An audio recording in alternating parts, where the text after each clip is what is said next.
आहे डॉक्टरांचं एक पथक त्यांच्या तब्येतीची माहिती घेण्यासाठी इथे आलेलं आहे। त्यांची तपासणी केली जाते। काल सुद्धा जरांगेंची तपासणी झालेली आहे, परंतु यानंतर आज त्यांनी पाणी सुद्धा घेतलेलं नाहीये। त्यामुळे त्यांची तब्येत नेमकी कशी आहे हे पाहण्यासाठी आता डॉक्टरांचं पथक हे आझाद मैदानामध्ये दाखल झालेलं आहे। यानंतर डॉक्टरांकडून जरांगेंना तपासलं जाईल आणि त्यांच्या प्रकृतीची नेमकी आत्ताची स्थिती कशी आहे हे देखील पाहिलं जाईल।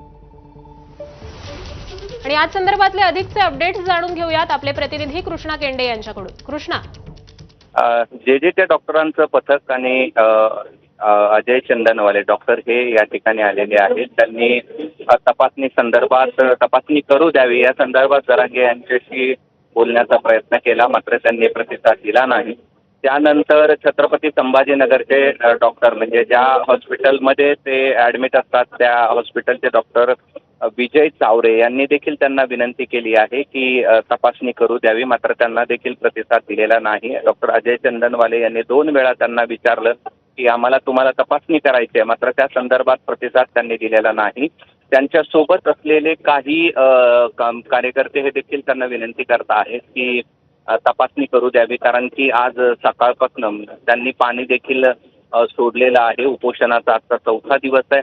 डॉक्टरांची विनंती आहे की त्यांची तब्येत नेमकी कशी आहे या सगळ्या संदर्भात तपासण्या करू द्याव्यात, मात्र त्या तपासणी करू देण्यात जरांगे पाटील यांच्याकडून प्रतिसाद मिळत नसताना आपल्याला पाहायला मिळतं आहे। अगदी धन्यवाद कृष्णा या माहितीसाठी।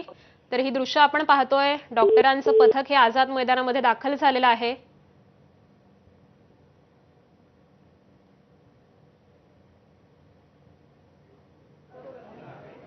पुढची बातमी पाहूयात। 2016ला मराठा आंदोलन केलेल्या आंदोलनाची नोंद ही जगानं घेतलेली होती। आत्ताचं जे आंदोलन होत आहे त्याला काहीसं वेगळं वळण लागत आहे, हे योग्य नाही आणि अशी